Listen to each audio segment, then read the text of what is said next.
আমরা দেখেছি সেটা 100 কোটি টাকা কমিয়ে দিয়েছে, সেটা এখন 298 কোটি টাকা, মানে 300 কোটি টাকা হয়ে গেছে। তাও আমি আপনাদের বলছি এটা 57টা খালের মধ্যে একটা খাল কাছে চেয়েছে, আমরা দিয়েছি। সেটা 50 লাখ টাকার বেশি খরচ হওয়ার কথা না আমাদের ইজিবিতে।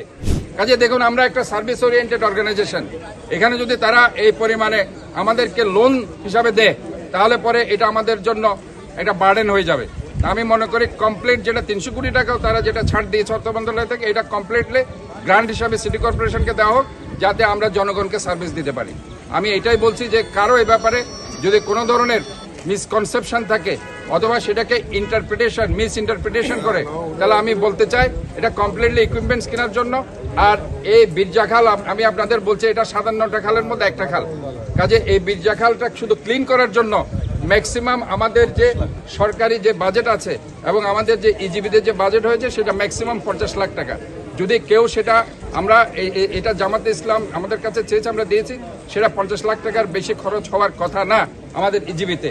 কাজে তারপরে আমরা বলছি যে পরিমাণে কাজ আমরা হয়তোবা মনে করেছিলাম যে ক্লিন হওয়ার কথা, সেখানে আমরা আজকে এটা দেখতে পাচ্ছি প্রচুর পরিমাণে ময়লা এখানে পড়ে আছে।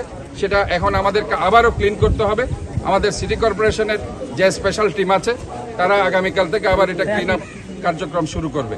কাজে আমরা মনে করি আমরা যে 57টি খাল পর্যায়ক্রমে যে কাজগুলো আমরা করে যাচ্ছি ক্লিন এবং মেনটেন করার জন্য, যে ইকুইপমেন্টসের আমরা বারবার বলছি যে 300 কোটি টাকা এখন হয়ে গেছে, সেটা যদি আবারও 100 কোটি টাকা বাড়িয়ে আমাদেরকে যদি বিনা শর্তে, বিনা সুদে, বিনা ঋণে আমাদেরকে যদি সেটা গ্রান্ট দেওয়া হয়, জনগণ সেটা উপকৃত হবে।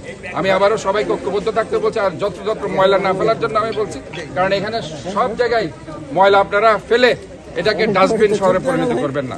এবং আমি আরেকটা জিনিস আপনাদেরকে বলছি, যেখানে যেখানে স্ল্যাব নেই, যেখানে যেখানে আপনাদের রিস্ক পয়েন্টগুলো আছে, এখানে আমাদের যে প্রোটেক্টিভ ওয়ালগুলো হয়তোবা দেওয়া নেই অনেকগুলো, সেগুলো আপনারা বলবেন, আমরা সেটা ইনশাল্লাহ ঠিক করে দেব। আমরা সবসময় মনে করি আমাদের কাজ হচ্ছে জনগণের জন্য, জনগণের পাশে আছে আমরা থাকবো ইনশাল্লাহ। এই জলাবদ্ধতার হাত থেকে মহান রব্বুল আলামিন আমাদেরকে যে পরিমাণ হয়তোবা নিস্তার দিয়েছে, আমাদেরকে আরও কাজ করে যেতে হবে। এই কাজগুলো আমাদেরকে করতে হবে, কারণ এই শহরটা আমাদের শহর, এই শহরকে আমাদেরকে ভালোবাসতে হবে। এবং আমি আবারও বলছি, যত্রতত্র প্লাস্টিক, পলিথিন, ককশিট এগুলি ফেলবে।